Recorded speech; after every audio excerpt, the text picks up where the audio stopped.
Meus irmãos, a paz do Senhor.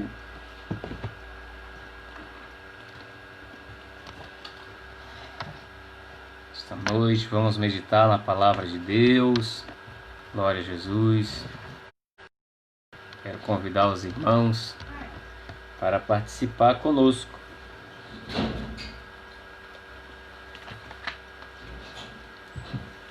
Glória a Deus. Aleluia. Você, meu querido, participe conosco.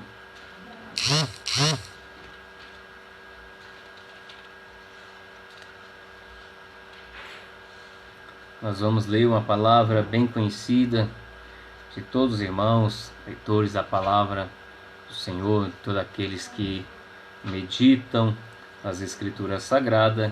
Nós vamos estar lendo uma palavra bem conhecida de todos os irmãos. Você pode abrir a palavra, a Bíblia aí na sua casa, para nós refletirmos, meditarmos sobre algo muito interessante que Deus tem colocado no nosso coração para juntos estudarmos esta palavra nesta noite. Glória a Deus. Aleluia. Mateus capítulo 8. Nós vamos estar meditando sobre a palavra de Deus nesta noite. No Evangelho de Nosso Senhor Jesus, em Mateus capítulo 8. Glória a Deus. A partir do versículo de número 23.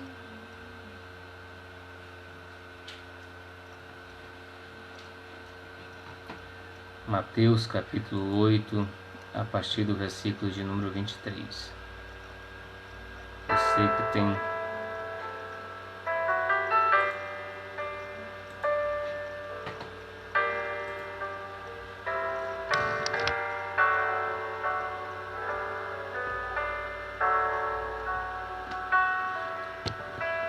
glória a Jesus. Você pode pegar sua Bíblia e participar conosco nessa meditação nesta noite. Só abrir aí em Mateus capítulo 8, a partir do versículo de número 23. Vamos lermos a palavra do Senhor. Glória a Deus. A Bíblia nos diz assim, meus amados irmãos, a partir do versículo 23, a epígrafe da mensagem, ou tema, título, ele é bem interessante, porque nos fala de algo sobrenatural. Nos diz assim, o título é Jesus acalma a tempestade. Versículo de número 23. E entrando ele no barco, seus discípulos o seguiram. E eis que no mar levantou-se um tão grande temporal, que o barco era coberto pelas ondas, mas ele, porém, estava dormindo. Ele estava dormindo, e chegando-se a ele seus discípulos, despertaram, dizendo: Senhor, salva-nos, que perecemos. E ele disse: Por que temeis, homens de pouca fé? Então, levantando-se, repreendeu os ventos e o mar, e os seguiu-se uma grande calmaria. E os homens se maravilharam, dizendo: que homem é este, que até os ventos e o mar lhe obedece? Glória a Deus.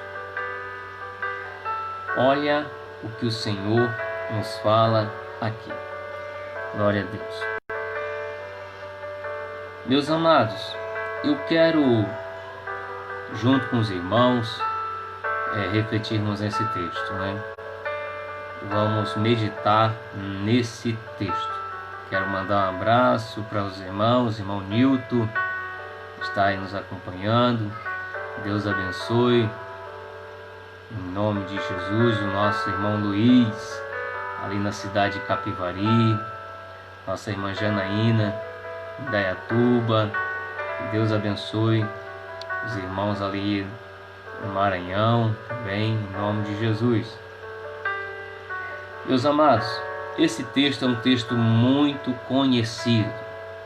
É um texto que eu acho que a maioria das pessoas conhece. Jesus acalma a tempestade.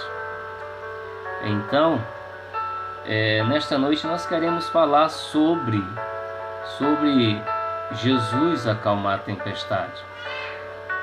Nós vemos que os discípulos tinham homens especialistas na vivência do mar. Eles sabiam, eles conheciam um pouco do tempo, né? Se ia levantar uma tempestade, se corria o risco de chover, a estrutura dos seus barcos era capaz de resistir certos tipos de tempestade, quantidade de pessoas que poderiam estar seguros, né? Por mais que eles não tivessem o estudo em si, por mais que não fossem homens letrados, mas eram homens experientes na vivência do mar. Tinha outros que eram letrados, porém não tinham conhecimento do mar. Mas com Jesus, nesta ocasião, tinha especialista na travessia do mar. O certo é, irmãos, que depois de fazer a obra ali naquele lugar, o Senhor Jesus, ele disse aos seus discípulos para estar atravessando, né, para outro lado. E muito obediente, obedecendo a ele, entraram no barco. No texto diz que outros barcos foram com eles, né, porque era necessário atravessar o mar. E o certo é que quando chegou num certo ponto do mar, levantou-se uma tempestade. Levantou-se uma tempestade. E a Bíblia nos diz, irmãos, que os ventos, que o temporal cobria, né? O barco era coberto pelas ondas, mas ele, porém, Jesus Cristo estava ali, que as ondas cobriam o mar. O profeta Abacuque, ele fala algo muito interessante quando ele diz assim: Senhor, aviva a tua obra no meio dos anos. A gente vê que os discípulos entraram no barco. A princípio não tinha temporal, a princípio não tinha tempestade, né? Mas eles entraram no barco, começaram a remar, começaram a atravessar aquele mar, e um certo ponto do mar levantou-se uma tempestade. E as coisas da nossa vida também não é diferente, irmãos. Chega momentos que a gente inicia um determinado projeto, um determinado plano da nossa vida. A princípio vai muito bem, a princípio só é alegria, a princípio é conquista, vitória sobre vitória, mas no meio do caminho, no meio dos nossos sonhos, a gente recebe algumas frustrações, né? A gente recebe alguns confrontos e a gente às vezes chega a balançar sobre os nossos projetos. Será que fizemos a coisa certa? Será que esse realmente é o projeto que vai me alavancar, aonde eu serei bem-sucedido? Será que eu fiz o certo? Porque no será começa as dúvidas, no si começa as nossas dúvidas, né?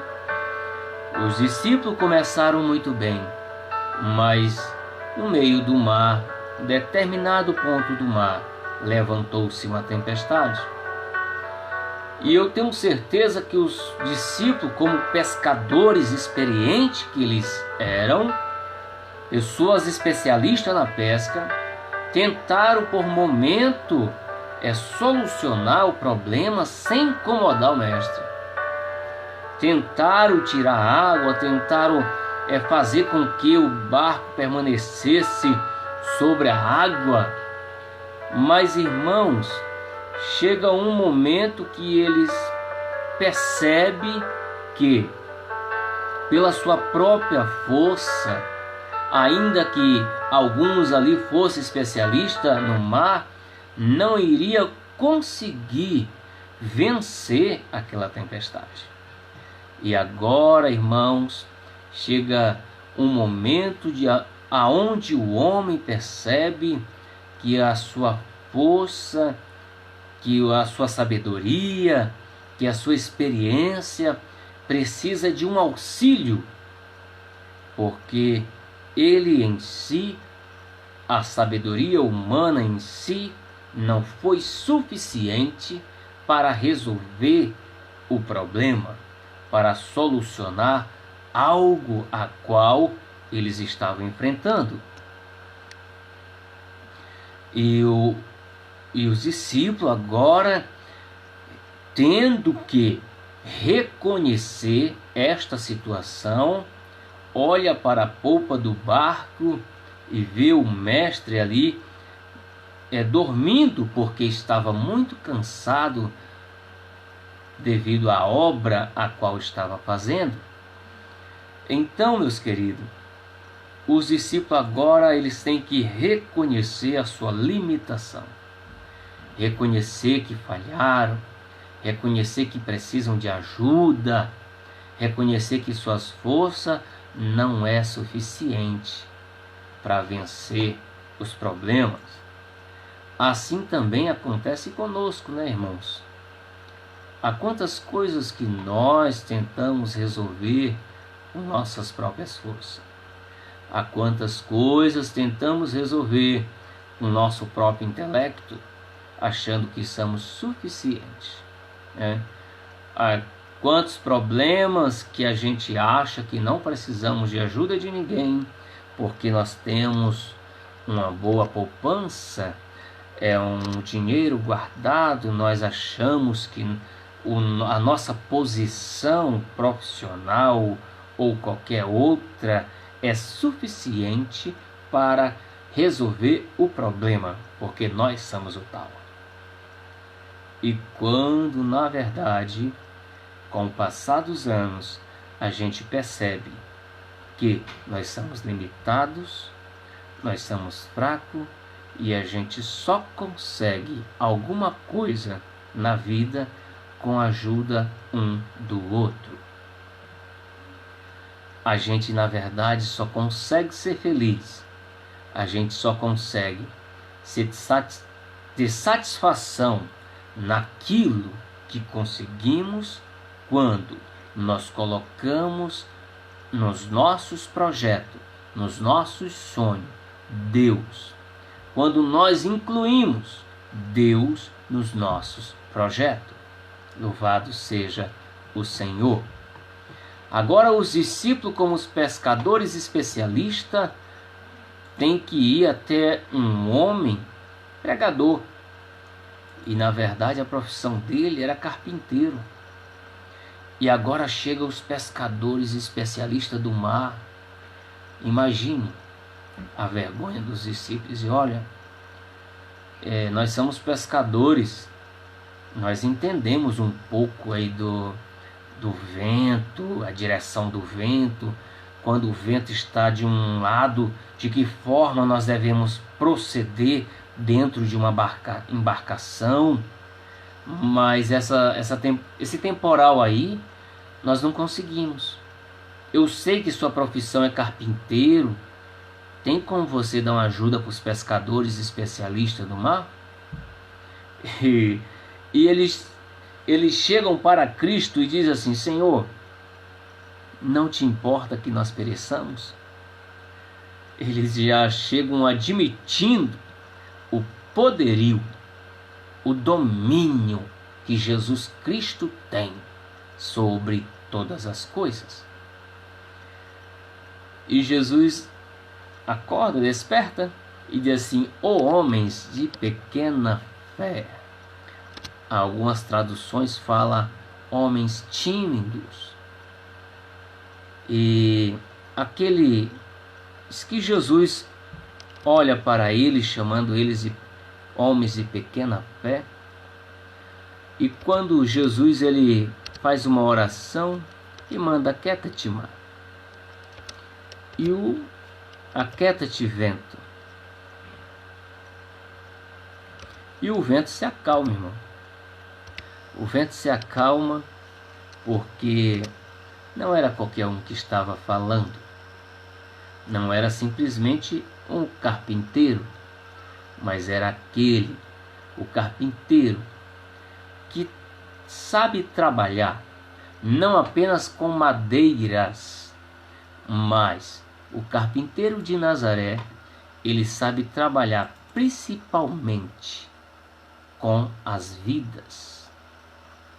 Ele sabe trabalhar naquela mente torta, naquela pessoa corrupta, naquela pessoa invejosa, naquela pessoa que deseja o mal para os outros.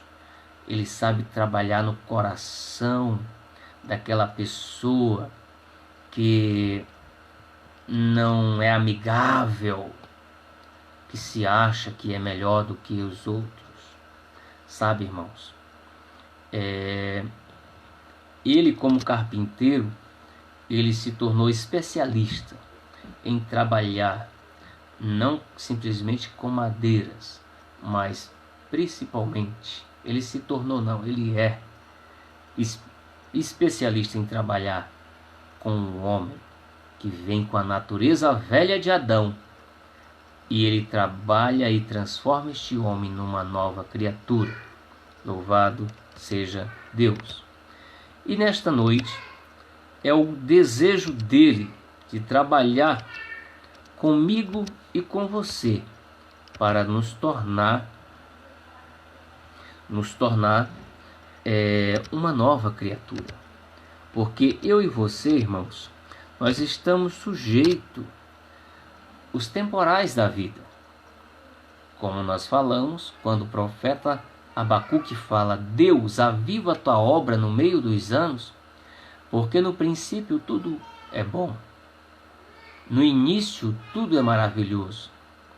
O final nós recolhemos ou colhemos, a experiência, a maturidade e o crescimento.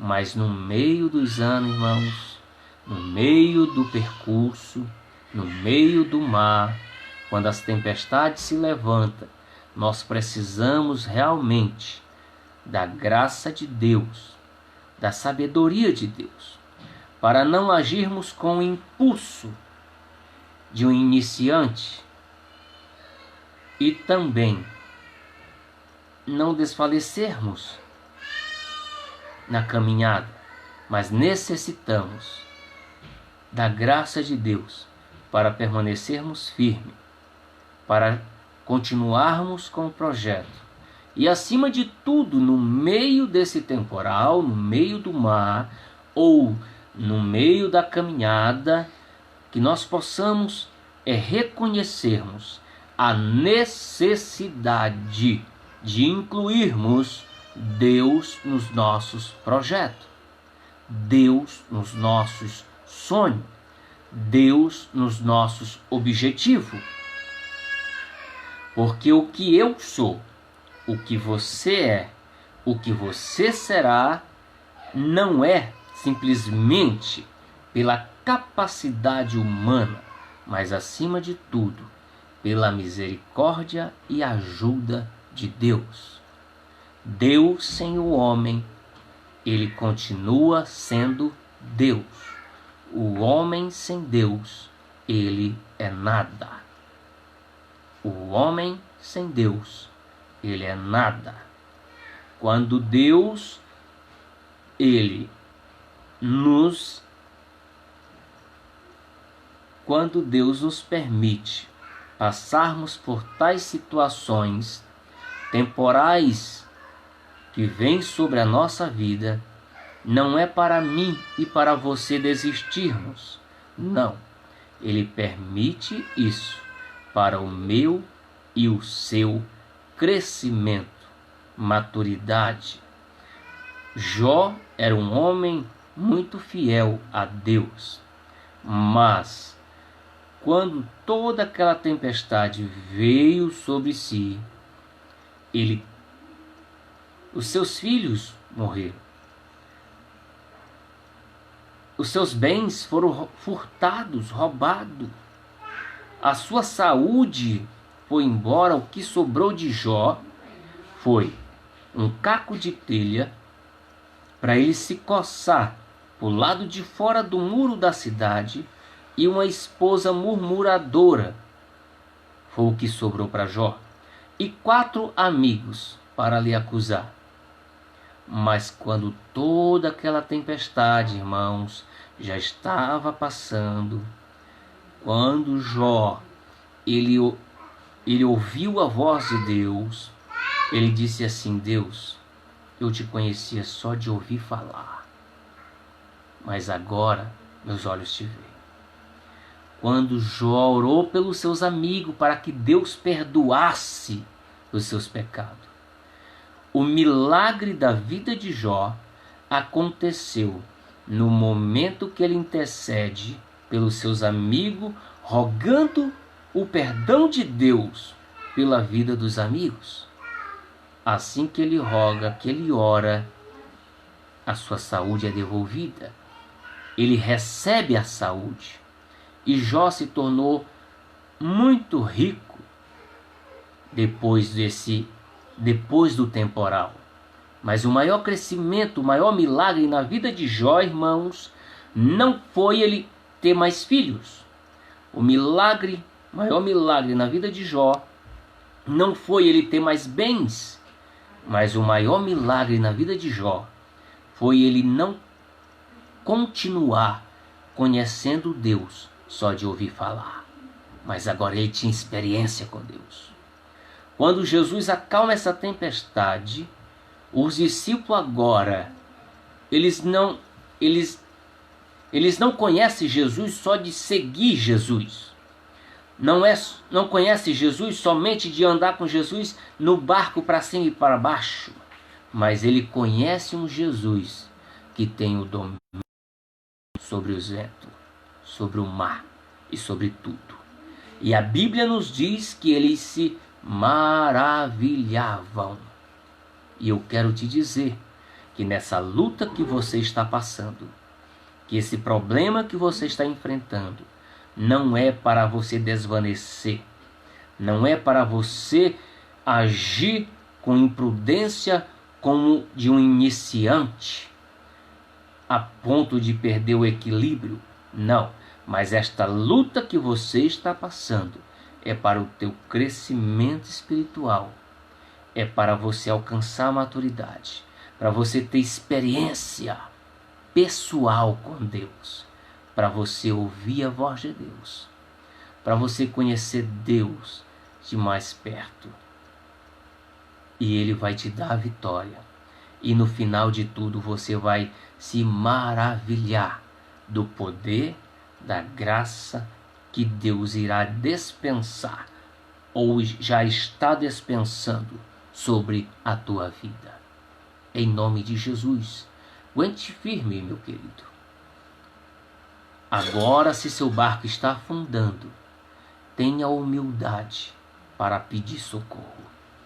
Tenha humildade igual Pedro teve. Pedro desceu do barco em outro episódio e estava andando sobre as águas. Enquanto ele estava olhando para Cristo, ele estava andando sobre as águas. Mas daqui a pouco Pedro começa a sentir o vento no seu rosto. Ele começa a ouvir o barulho das ondas. Ele começa a sentir aquelas ondas balançar nos seus pés. E agora Pedro, ele tira os seus olhos de Cristo e ele começa a afundar. O homem que estava focado em Cristo, andando sobre as águas, desvia o seu foco para as coisas do lado direito, do lado esquerdo, atrás. Ele começa a ouvir outras coisas. E sabe o que acontece com um homem, com uma mulher que tira o seu foco de Cristo? A tendência é afundar. Só que Pedro, quando começa a afundar, ele tem a humildade de dizer: Senhor, socorre-me. E Jesus, como um grande mestre, como um grande salvador, ele estende as suas mãos pega Pedro pelas suas mãos e ergue. Levanta e traz Pedro em segurança para dentro do barco. Eu quero te dizer que se seu barco está afundando, chama Jesus. Se o seu barco está sendo jogado para um lado e para o outro e você está sem direção, por Ele. Coloque a sua fé nele. Confie nele. Em nome de Jesus Cristo, confie no Deus Altíssimo. E essa tempestade vai passar. Ele vai acalmar a tempestade e vai haver grande bonança na tua vida profissional, grande bonança na tua vida espiritual, grande bonança na tua casa, na tua família. E você vai dizer: este realmente é Senhor, que tem o domínio sobre o mar, sobre o vento, sobre o fogo que há neste universo. Ele domina, porque Ele é o Criador. Então, nesta noite, quero fazer uma oração por todos os irmãos que estão nos acompanhando e por todo o nosso país e os demais países também. Senhor Deus, nesta noite, Pai, como teu servo, nós estamos aqui e pedimos em nome de Jesus Cristo que o Senhor venha abençoar o teu filho que acompanhou esta mensagem, que porventura ainda vai ver, meu Deus da glória, mas que a tua bênção já seja derramada sobre a família dele. Deus, que o Senhor acalme essa tempestade que está sobre a família dele e sobre ele. Senhor, abençoe os médicos, Senhor. Abençoe os enfermeiros, abençoe, Senhor, ó meu Pai, as Forças Armadas, abençoe, Senhor, o Supremo, o nosso presidente, abençoe a Câmara dos Deputados Federais, meu Deus querido, os governadores, os deputados estaduais, prefeitos, vereadores, meu Pai amado, entregamos esta nação nas tuas mãos, que a tua palavra diz: feliz a nação cujo Deus é o Senhor. Deus, nós abençoamos, Senhor, em nome de Jesus, com a tua graça, ó meu Deus, este país. Pedimos a tua bênção, que o Senhor abençoe este país. Abençoe também os demais países que sofreram com essa pandemia, todo este planeta, Senhor. Pai, nos dá alegria, felicidade de vivermos. Pai amado, que nós venhamos reconhecer que o Senhor é Deus sobre tudo e sobre todos, Senhor da glória, e que o Senhor pode acalmar toda e qualquer tempestade na vida do ser humano. Nos ajude, Senhor, a confiarmos mais no Senhor. Colocarmos as nossas ansiedades diante de Ti e que nós venhamos receber a Tua paz, em nome de Jesus. Amém. Deus querido, que Deus abençoe nossos irmãos aí que nos acompanharam, irmão Luiz aí Capivari, ou nossa irmã Janaína, todos os irmãos, irmão Nilton, Deus abençoe, meu querido, todos os irmãos, Ministério em Família, um grande abraço, que Deus dê uma ótima semana para vocês e para todos nós, beijão no coração e um abraço da parte do nosso Senhor Jesus Cristo.